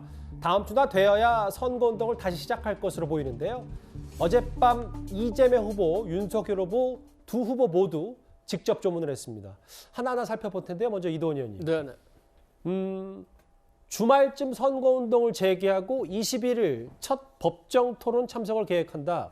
사실 지금 야권의 단일화 논의도 이 불의 사고로 멈춰서 있잖아요. 안철수 후보는 그럼에도 완주하겠다는 뜻은 계속해서 의지를 다지고 있는 것 같습니다. 당에서는 이제 주말 선거운동 얘기 나오고, 그러니까 안 후보가 지금 이제 많은 분들로부터 위로를 받고 있는데 이제 문자를 보내면 답변을 할 때 약간 이제 그런 의지도 표시하긴 합니다만 그런 이제 짧은 단문으로만 갖고 판단하기는 조금 어려울 것 같고. 주말 선거 유세 재개는 물리적으로 쉽진 않은 것 같습니다. 18일 내일이죠. 그 선거 운동 하시다 돌아가신 분이 발인이고 그 다음 날 토요일 날 그 운전하시던 분이 그 발인이기 때문에 적어도 그때까지는 계속 그 저기 안 후보가 상가를 지킬 것 같고 그러면 일요일 지나서 월요일 날 바로 다음 그 첫 공식 TV 토론이 있지 않습니까? 그렇기 때문에 그 주말에 선거 운동 재개한다는 건 물리적으로 쉽지는 않을 것 같고 또 지금 뭐 화면에서 보시는 것처럼 윤석열 후보가 직접 문상을 가서 안 후보랑 얘기를 하고 있습니다만 두 분이 뭐 정치적인 얘기는 하지 않았겠지만 여기 그 탈당을 하면은 한번 보시죠. 그런 정도의 얘기는 뭐 충분히 했다고 볼 수 있지 않겠습니까? 예. 또 그 얘기를 하지 않았다 하더라도 참모 간에 날짜는 잡을 수는 있었겠죠. 지금 오늘이 D-20일인데 실질적으로 3월 4일 날 사전투표하는 걸 감안하면은 D-15일입니다. 예. 보름밖에 안 남았어요. 만약에 그러게요. 선거 전에 단일화든 협력이든 뭔가가 나오려면은 이번 주말에는 물리적으로 뭔가를 두 후보가 시작해야 되기 때문에 선거운동 재개보다는 협상 시작 여기에 대해서 좀 더 초점을 맞추는 게 타당하지 않은가 이렇게 생각합니다. 예. 그럼 어젯밤 있었던 이재명, 윤석열, 안철수 세 명의 후보의 목소리를 한번 이어서 들어보겠습니다. 인간적인 면에서 우리 후보님과 함께 얘기를 나누고 제가 뭐 힘은 못 되더라도 하여튼 마음의 위로라도 좀 드렸습니다. 혹시 여러분들께서 추측하시는 뭐 그런 오늘 이 장소가 장소이니만큼은 그 이외에 다른 얘기는 나누질 않았고요. 안에서 안 후보님이랑은 어떤 이야기 나누셨을까요? 하셨나요? 혹시 안에서 정치 현안이나 뭐 단일화 관련해서 말씀 나누신 거 있으실까요? 미안합니다. 상가에서 그 위로의 말씀들을 주셨습니다. 그리고 그렇게 바쁘신 분들 선거 운동 중에도 와주셔서 감사의 말씀 드리고 싶습니다. 뭐 특히 윤석열, 안철수 두 후보는 뭐 조문으로 온 거다 원론적인 얘기를 했지만 분위기에 대해서 회동 분위기도 괜찮았고 긍정적인 시도다. 특히 뭐 25분 정도 보도에 따르면 꽤 끊임없이 대화를 했기 때문에 뭔가 단일화에 대한 기초적인 첫 단추는 뭔가 깬 거 아니야 이런 분석도 좀 있습니다. 네, 그 안철수 후보가 실제로 지금까지 계속 그 정권 교체에 대해서 강한 그 의지를 드러냈고 그 안철수 후보가 그 지금까지 정치 활동을 하면서 그 선택의 시기를 좀 놓친 경향은 있더라도 늘 본인이 생각하는 그 정도를 걷는다는 입장을 계속 추구하지 않았습니까? 예. 그런데 그 지금 정권 교체의 가장 그 핵심적이고 중요한 사항은 아무래도 단일화라고 할 수 있겠죠. 장소가 장소인 만큼 말 그대로 인간적인 그 얘기만 나눴겠지만은 당연히 그 후보 간의 교감이 있지 않았겠습니까? 그리고 안철수 후보 스스로도 현재 주장은 그 전 국민 대상 여론조사 방식으로 이제 그 후보를 정해야 한다고 하지만은 이게 1위와 3위 간의 3위 후보 간의 그 단일화를 지금 논하는 과정이므로 쉽지 않을 거라는 거는 본인도 아마 알 것입니다. 그래서 아마 그 충분한 그 예우와 대우가 있다면은 단일화가 이루어지는데 상당히 긍정적으로 작용될 거라고 생각합니다. 잠시 바로 잡자면 윤석열 후보가 모든 여론조사에서 압도적인 일을 하는 건 아니니까요. 네. 뭐 1위, 3위로 선을 그을 수는 없을 것 같습니다. 국민의힘은 여전히 안철수 후보가 제안한 여론조사 방식에는 선을 그으면서도 안철수 후보를 최대한 예우해주겠다라는 입장입니다. 한번 들어보겠습니다. 안철수 후보가 정권 교체 힘을 보태겠다는 의지를 밝혔을 때 그에 대한 예우를 갖추는 것이 중요하다고 생각합니다. 저도 여러 가지 고민이 있지만 구체적인 이야기들을 하긴 좀 부적절한 것 같습니다. 이준석 대표가 유세 현장에 있다 보니까 목이 많이 쉬었습니다. 예전과는 좀 다른 거 아니냐. 안철수 후보로 단일화됐을 때 이재명 후보에게 수치상 밀린다는 여론조사도 나왔고 장 변호사님 조금 안철수 후보에게는 흐름이 바뀐 겁니까? 일단 안철수 후보의 정치 인생에서 요즘이 가장 힘든 시기 중에 하나일 것 같긴 합니다. 네. 뭐 그렇고 또 이제 지지율 관련된 것도 뭐 좀 변화가 있다라는 얘기들도 들려오니까 안철수 후보가 굉장히 힘드실 것 같은데요. 사실 그럼에도 지금 상황에서 가장 중요한 건 안철수 후보의 의중일 것 같습니다. 왜냐하면 대선 후보로 일단 나왔다는 것 자체는 개인의 일이라기보다는 이미 본인을 지지해 주시는 지지자들 그리고 국민 여러분들에 대한 또 어떤 책임이 있는 것이기 때문에 또 안철수 후보가 또 강한 의지력으로 이 난관을 뚫고 끝까지 본인의 길을 가시지 않을까 이렇게 생각해 봅니다. 아마 이 이슈에 대해서는 김경진 의원님도 하실 말씀이 좀 있을 것 같아서 화면이 좀 바뀌었거든요. 앞서 이준석 대표도 얘기했지만 뭐 단순히 총리 자리, 장관 자리는 안철수 후보 본인도 원하지 않을 것이다. 세세한 것으로 결정할 뿐이 아니다. 그래서 일각에서는 5년 뒤 얘기까지 나오는데 김 의원님, 사실 내일 일도 장담할 수 없는 게 정치판인데 5년 뒤를 한다. 그렇다면 안철수 후보가 만약에라도 뭔가 생각이 변하게끔 결단한다면 국민의힘에서 어떤 제안을 할 거라고 보십니까? 글쎄요, 오늘 하루 종일 이제 그 찌라시 정보 증권가 정보지. 예, 정보 이게 경기지사 공천을 받고 나가서 안철수 후보 본인의 정치적인 입지를 공고히 하도록 최대한 도와드린다. 그런 얘기들이 돌고 있더라고요. 근데 저도 윤핵관은 아니어서 그게 얼마만큼 가능성 있는 얘기인지는 모르겠지만 어쨌든 경기지사를 역임했던 이재명 후보가 지금 그 기반으로 해서 대권에 도전을 하고 있는 상황 아니겠습니까? 예. 그렇다고 한다면 안철수 후보 입장에서도 상당히 고려할 수 있는 부분이 아닌가라는 생각은 얼핏 들긴 하더라고요. 6월 지방선거에 서울은 오세훈 시장이 재도전한다고 했으니까요. 예. 그래서 현실적으로 가능한 얘기라는 생각은 드는데 어쨌든 분명한 것은 아마 안철수 대 윤석열, 윤석열 대 안철수 두 분의 만남 그리고 두 분의 결단의 시간이 정말로 이제 눈앞에 다가오고 있다. 이것만은 분명한 것 같습니다. 경기도 지사 얘기를 증권가 정보지 얘기를 하면서 언급해 주셨어요. 일단 알겠습니다. 이 주제는 여기서 정리하겠습니다. 그리고 지금까지 들어온 여러분들의 목소리를 만나보겠습니다. 첫 번째 댓글 볼까요? 어퍼컷은 지지자들한테 화답하는 건데 반면 민주당은 이게 문재인 정권을 향한 거다라는 해석을 하고 있습니다. 예. 히딩크 어퍼컷 의문의 일패다. 어퍼컷 얘기 많습니다. 초밥의 퍼즐이 다 맞춰지고 있다. 왜 그렇게 수많은 음식들이 김혜경 씨 자택에 갔나 뭐 이 의혹을 제기하신 것 같고요. 아직 사실 확인된 게 없는 게 또 주장만으로 몰아가나요? 라는 얘기도 하셨습니다. 마지막 볼까요? 네 편 내 편 가릴 것 없이 법과 원칙에 따라 적폐 수사하겠다고 하는데 왜 자꾸 정치 보복이라고 하는지 모르겠다. 오늘도 댓글 5개 감사드립니다. 다음 주제 정말 오랜만에 이 인물 얘기를 좀 해보겠습니다.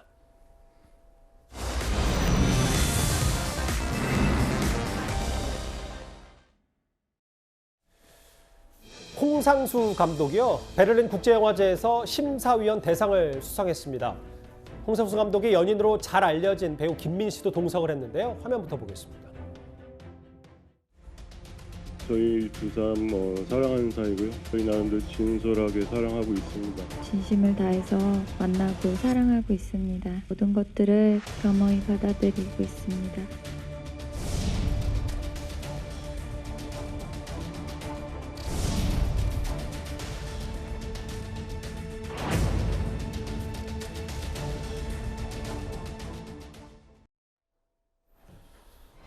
과거 목소리를 듣고 왔고요. 지금 새로운 영상 베를린 현지 화면입니다. 장 변호사님. 상을 받았는데 김민 씨가 함께했다. 이것만으로도 큰 화제가 됐습니다. 그렇습니다. 홍상수 감독이 베를린 영화제에서 3년 연속으로 은공상을 받은 지금 쾌거를 올리긴 했는데요. 예. 아시다시피 홍상수 감독 같은 경우에는 현재 이혼 소송에서 패소를 해서 아직까지도 기혼자인 신분이기 때문에 법적으로는 예, 그래서 두 사람이 불륜 커플이라는 딱지는 아직 떼지 못한 상태입니다. 예. 그래서 저런 낭보가 있음에도 아직 싸늘한 시선이 있음은 뭐 확실한 것 같습니다. 예, 김현경 변호사님 보니까 이번에는 좀 더 그 두 사람이 연인 관계인 게 확실히 많이 드러난 게 뭐 자연스럽게 스킨십도 하고 이렇게 커플링을 낀 사진들도 포착이 됐고요. 그래서 해외에서도 많이 관심이 있었던 모양입니다. 네, 그 세간의 평가는 뭐 다를 수 있겠지만은 우리나라도 어쨌든 그 간통죄 자체는 2015년에 위헌 결정이 나지 않았습니까? 그러니까 뭐 결국은 국가는 최소한 공적 영역에서는 그 불륜 관계에 대해서 어떤 개입을 하지 않겠다 이런 의사가 나왔던 것이죠. 예. 당연히 그 불륜 관계는 그 비도덕적인 행위고 그것도 그것에 대해서 사적 제재는 가능하겠지만은 어디까지나 그 사적 제재를 하고 그 평가를 공개적으로 하는 사람은 그 철저한 그 가족들이어야 된다고 생각을 합니다. 예. 그러니까 그 대중은 그냥 저 관계에 대해서 그냥 존중하고 물론 개인적으로는 그럴지 몰라도 뭐 언론이나 그 여론이나 이런 것으로 확대해 가지고서 그 저 관계를 논하는 것은 좀 그 현재 추세에는 맞지 않는 것 같고 예. 그런 분위기가 반영되어서 저렇게 커플링도 하고 다정한 스킨십도 나오고 그런 것이 아닌가 싶습니다. 정말 오랜만에 공식 석상에 나왔고 두 사람이 함께했기 때문에 저 사진 하나하나가 큰 관심이었습니다. 커플링 스킨십. 근데 장 변호사님, 제가 너무 뭐 사생활 얘기만 한 것 같아서 사실 김민희 씨도 이 베를린 영화제에서 은검상을 받은 이력이 있더라고요. 네, 그렇습니다. 2017년도에 밤의 해변에서 혼자라는 작품이 있었는데요. 예. 거기에서 이제 홍상수 감독의 뭐 뮤즈이기도 했던 김민희 씨는 이제 거기서 이제 여우주연상을 우리 한국 최초로 수상하기도 했습니다. 예. 커플링 끼고 2년 만에 공식석상 외출을 했습니다. 영화감독 홍상수 감독과 배우 김민희 씨 얘기 정말 오랜만에 조명을 해봤는데요. 새로운 사진과 함께 만나봤습니다. 예, 뉴스탑10 이제 마지막 주제가 기다리고 있습니다.